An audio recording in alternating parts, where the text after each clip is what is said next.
আমার দেবর যিনি পরে আমার স্বামী হয়েছিলেন তার ভালোবাসার প্রকাশ ভিন্ন ধরনের ছিল। প্রায় সে দুপুরের সময় বাথরুমে ডেকে নিত, আমি তার পিঠে সাবান লাগিয়ে দিই। আর যখন আমি ওর পিঠে সাবান লাগাতে যেতাম, আমার দেবর সেই সুযোগে আমার সঙ্গে খুনসুটিতে মেতে উঠতেন। আমার বিয়ে হয়েছিল আমার বড় মামাতো ভাইয়ের সঙ্গে, কিন্তু আমি প্রতিটি রাতেই আমার দেবরের সঙ্গে সময় কাটাতাম, অর্থাৎ আমার ছোট মামাতো ভাই জিহাদের সঙ্গে।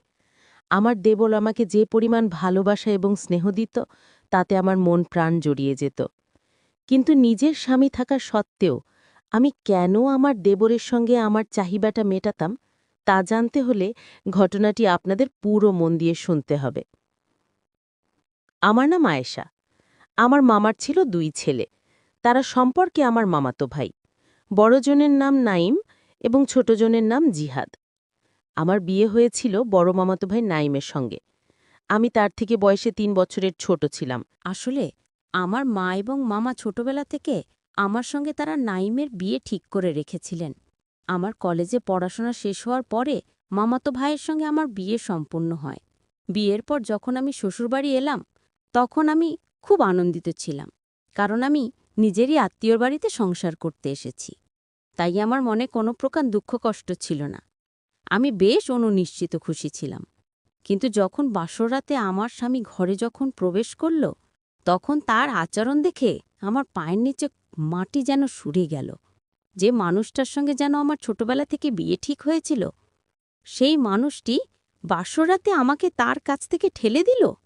বাসর রাতে যখন আমি আমার স্বামীর ভালোবাসা পাওয়ার জন্য অধীর আগ্রহে অপেক্ষা করছিলাম, তখন সে আমার সঙ্গে কথা বলা তো দূরের কথা, বিছানা থেকে বালিশটা টেনে নিয়ে একটা চাদর পেতে মেঝের উপর শুয়ে পড়ল।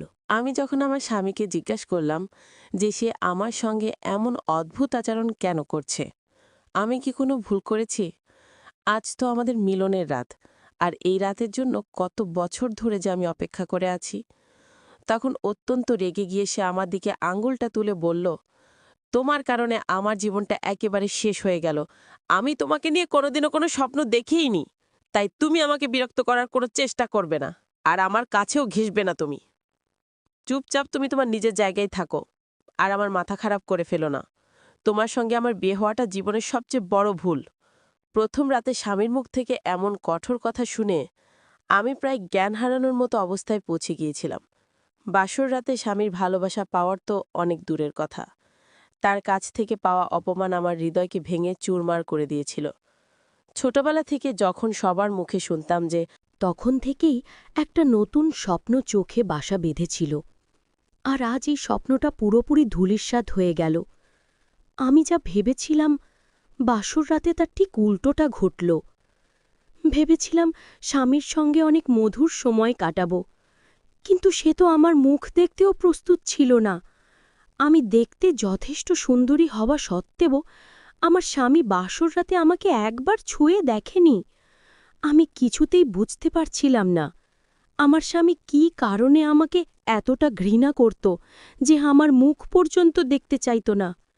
বিয়ের প্রথম রাতটা আমি জেগে কাটিয়ে দিলাম, আর মাথার মধ্যে কেবল একটাই প্রশ্ন ঘুরপাক খাচ্ছিল যে আমার স্বামী যদি আমাকে পছন্দ নাই করত, তাহলে সে আমাকে বিয়ে করল কেন?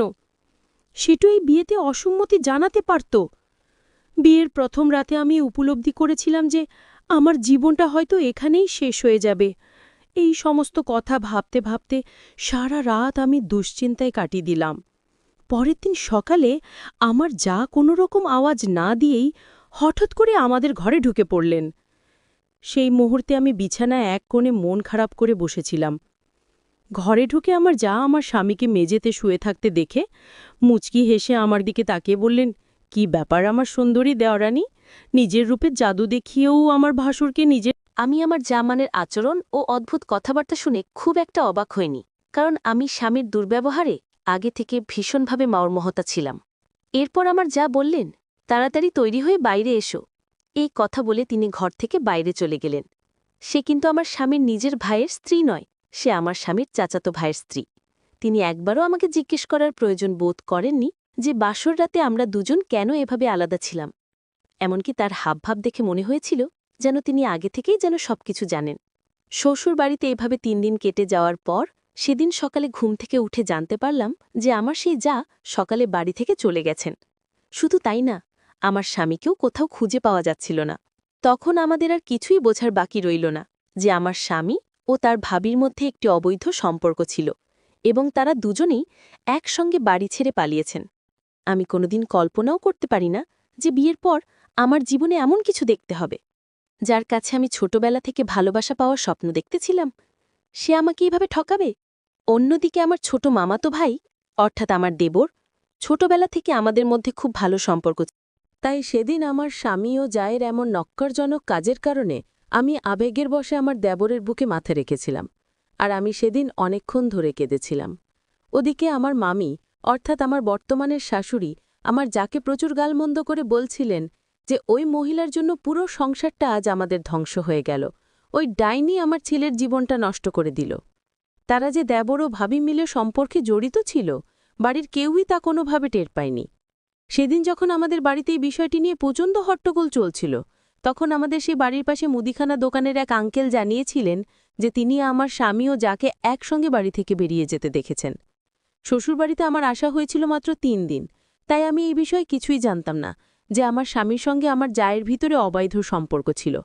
এরপর ধীরে ধীরে সবকিছু পরিষ্কার হয়ে যাওয়ার পর আমি যখন আমার স্বামীর সিন্দুক খুলে তল্লাশি শুরু করলাম, তখন আমার পায়ের নিচে মাটি একেবারে সরে গেল, কারণ আমার স্বামীর সিন্দুকে আমার যা ও আমার স্বামীর একসাথে তোলা অনেক অনেক ছবি ছিল। এদিকে সবকিছু জানাজানি হওয়ার পর আমার যখন বাবা মা আমাকে বাড়িতে ফিরিয়ে নিয়ে যাওয়ার জন্য এসেছিলেন, তখন আমার মামাতো ভাই, অর্থাৎ আমার দেবর, আমার বাবা মাকে অনুরোধ করে বললেন মেয়ে কিছুদিন যেন তাদের সঙ্গে থাকি।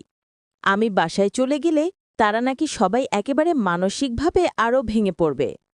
আমার দেবরের কথা শোনার পর আমি বাবার বাড়ি আর ফিরে যাইনি।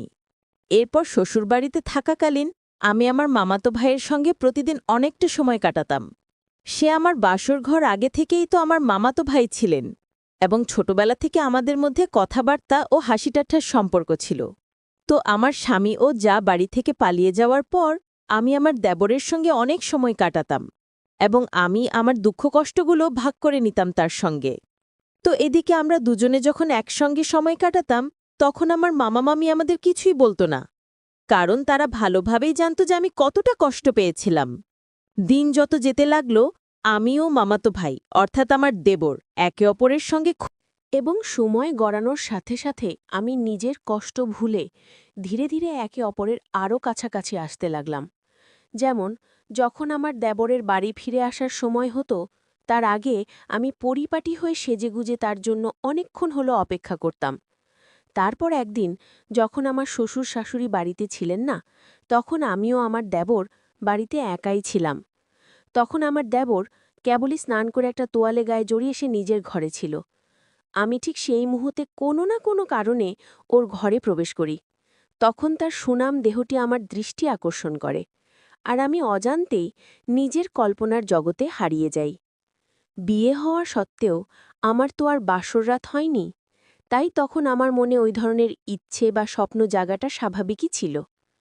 এরপর আমার দেবরের দৃষ্টিটা আমার দিকে পড়তেই সে ওই অবস্থাতেই আমার নাম ধরে আমাকে ঘরের ভিতরে ডাকল। আমার ভাসুরের অবস্থা দেখে আমার তাকে খুব বেশি জড়িয়ে ধরতে ইচ্ছে করছিল, কারণ আমি তো একজন মানুষ এবং আমারও নিজস্ব ইচ্ছা বা আকাঙ্ক্ষা। তাই সেদিন আমি নিজের আবেগ ধরে রাখতে না পেরে হঠাৎ করে আমার মামাতো ভাইকে, অর্থাৎ দেবরকে, পেছন দিক থেকে জড়িয়ে ধরলাম। আমার দেবর তখন হেসে ফেলে আমাকে বলল, আরে আয়েশা, তুমি এটা কি করছো? আমি তখন লজ্জায় তার থেকে একটু দূরে সরে গিয়ে মাথাটা নিচু করলাম এবং সেই ঘরে আর এক মুহূর্ত থাকতে না পেরে দৌড়ে ঘর থেকে আমি বেরিয়ে গেলাম। এরপর আমার দেবরও দ্রুত পোশাক পরে নিজের ঘর থেকে বেরিয়ে আমার কাছে এসে বলল, আয়েশা, তুমি কি আমাকে কিছু বলতে চাও? আমি সেদিন আমার মনের সমস্ত কথা আমার দেবরকে খুলে বলেছিলাম। সেদিন আর নিজের আবেগ ধরে রাখতে না পেরে দেবরকে জিজ্ঞেস করেছিলাম, আমি কি তোমাকে জীবনসঙ্গী হিসেবে পেতে পারি? এবং আমি তোমাকে পছন্দ করি এবং তোমার হাত ধরে আমার বাকি জীবনটা কাটাতে চাই। আমি আমার যত সব ইচ্ছা আছে তোমার মাধ্যমে পূরণ করতে চাই। তখন আমার ভাসুর আমার হাতটি ধরে বলল, দেখো আয়েশা, তোমার সঙ্গে বিয়ে করতে আমার কোনো আপত্তি নেই। দেখতে অনেক সুন্দর, আর তোমার মতন একটি মেয়েকে সবাই নিজের স্ত্রী হিসেবে পেতে চাইবে। কিন্তু এই বিষয়টি সর্বপ্রথম আগে আমার বাবা মাকে জানাতে হবে। তারা যদি বিয়েতে রাজি থাকে তাহলে আমার আর কোনো আপত্তি নেই। তুমিও অনেক তরুণী, তুমিও সারা জীবনে একা থাক। তোমারও একজন জীবনসঙ্গীর প্রয়োজন আছে, তাই সবচেয়ে ভালো হবে যদি আমরা দুজন মিলে একে অপরকে বিয়ে করে নিই। আমি আজকে আমার বাবা মায়ের সঙ্গে আমাদের বিয়ের ব্যাপারে কথা বলবো। এই কথা বলে আমার দেবর আমাকে জড়িয়ে ধরল। আমিও তাকে জড়িয়ে ধরেছিলাম। আমার দেবর আমার মাথায় হাত ঝুলিয়ে বলল, এবার আমি তোমার সব ইচ্ছা ও আকাঙ্ক্ষা পূরণ করে দেব। আমি তোমাকে অনেক ভালোবাসা দেব, যার জন্য তুমি অধীর হয়ে আছো। এরপর সেদিন রাতে যখন আমার শ্বশুর শাশুড়ি বাড়ি ফিরল, তখন আমার দেবরের বিষয় তার বাবা মায়ের সঙ্গে কথা বলল। তার বাবা মা অর্থাৎ আমার মামা মামি এটা শুনে খুব খুশি হলেন যে আমরা দুজন একে অপরকে বিয়ে করতে চাই।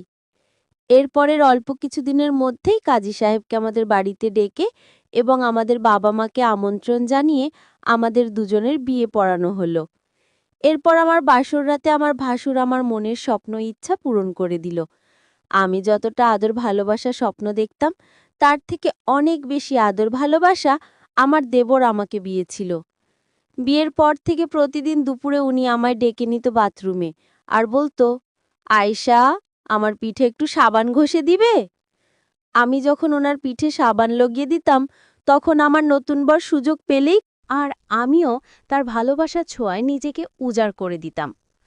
আমি আমার ভাসুরের কাছে অপরিসীম ভালোবাসা পেয়ে অনেক সুখী।